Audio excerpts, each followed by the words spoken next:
नमस्कार दोस्तों, हेलो, कैसे हो। चैनल में आप सबका पुनः स्वागत है।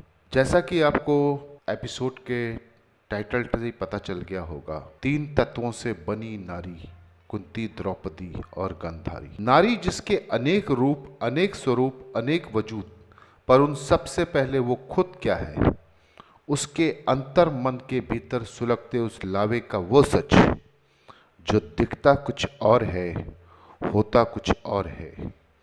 क्योंकि समर्पण और स्वीकार करने के दो बिंदुओं के बीच ऊहापोह में जो किरदार सफर तमाम उम्र करता है, उसे ही शायद नारी कहते हैं। नारी जिसका हर तर्क की बुनियाद में एक डरा हुआ कमजोर सत्य, लड़खड़ाता हुआ सत्य मौजूद रहता है, जो अपने स्वयं के द्वंद्व से ताउम्र उलझता रहता है, सफाई देकर, पर शाश्वत सत्य से सामना जब होता है तब ब्रह्म सत्य ज्ञात होता है। याद कीजिए उस द्रौपदी के चीरहरण के दृश्य को। जब द्रौपदी का चीरहरण हो रहा था तो आप धिक्कार किसको करेंगे?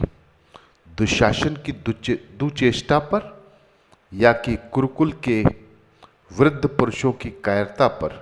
किस पर? यह धिक्कार उस कर्ण पर जो अमृत अंकुर बनकर जन्म लिया और समाज दोष व्यवस्था ने जिसे कुंठाग्रस्त विश्व वृक्ष बना दिया, या कायर भाव से समाज, राज और व्यवस्था के नाम पर सत्य को छुपाए कुंती को, या उस सभा में बैठे ज्ञानियों का ज्ञान निर्णय होना उस समय भी शेष था और आज भी आत्ममंथन में घिरकर हर युग की कुंती को स्वयं के भीतर निर्णय खोजना ही होगा, जो असह्य को सहने की दुष्परंपरा की भूमिका में बंधी मिलती है, जो हर चुभन को चीख में तब्दील होती है या नहीं के पैमाने में तमाम उम्र इम्तिहान के दौर से ही गुजरती है, और हर दौर में नारी में कुंती, गांधारी और द्रौपदी विद्यमान हैं। ये 3 दिलचस्प किरदार आज ही नहीं, आने वाले कई सदियों तक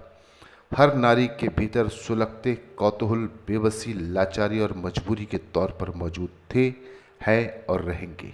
जो बेबसी और भय के नाम पर जिस पुरुष शक्ति और सत्ता के साथ समाज का आतंक उसके मन में पहली बार बैठा, तब से हर नारी अस्वीकार्य स्थिति को भी स्वीकार में बदलने की कला में निपुण होती गई और होती ही चली आ रही है। और यही नारी की सहनशीलता के उदाहरण सहनीय न होकर केवल समाज के दोषों की अनियंत्रित शक्तियों के पोषक बन गए, क्योंकि कुंती का तर्क सामाजिक व्यवस्था, गांधारी का तर्क कुल सम्मान और द्रौपदी का तर्क पति के हर उस असहनीय कर्म में मौन स्वीकृति। यही सच है ना? दरअसल कर्ण को पुत्र के तौर पर कुंती का न स्वीकार करना कौमार्य संबंध को असामाजिक सिद्ध कर दिया और उसने समाज को गलत व्यवस्था दे दी। गांधारी के भ्राता प्रेम के प्यादे उस चौसर की बिसात पर रखे ही इसलिए थे कि खुद गांधारी ने अपने भाई को आश्रय की विनती की थी।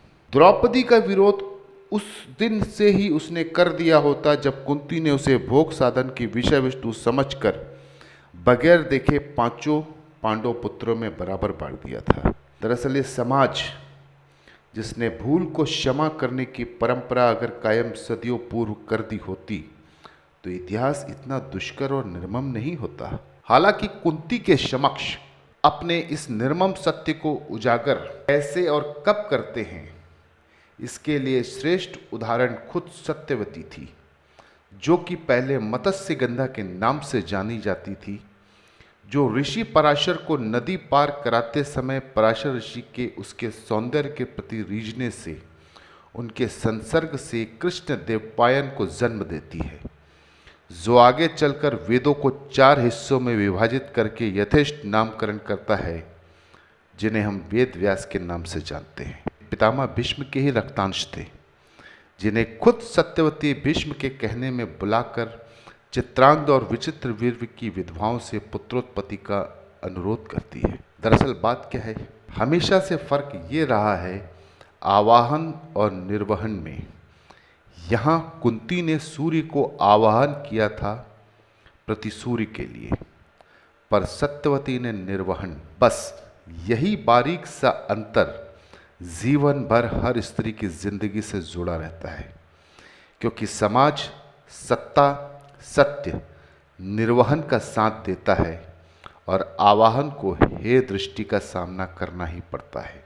हर स्त्री के वन पर्व में उद्योग पर्व से लेकर आदि पर्व का इस असर स्पष्ट उसके व्यक्तित्व में झलक पड़ता है, क्योंकि हर उद्योग पर्व के 20 से 27वें श्लोक में बहाए गए सज्जात कर्ण को अस्वरस्थी से चर्मण्यवती और चर्मण्यवती से यमुना और यमुना से गंगा होते होते अपने उस सत्य को किसी अधीरथ और राधा के हाथों में सुरक्षित देखने के बाद उम्र के 60वें और 70वें श्लोक के आते आते आत्मस्वीकारिता आ ही जाती है। कारण अपने नाजुक और कीमती होने का एहसास इतना बड़ा होता है कि मजबूत से मजबूत नारी अपनी खुशी से अपनी आज़ादी पुरुषों को सौंप देती है और फिर प्रारंभ होता है इजाज़त और नामंजूरी के बीच का वो सफ़र,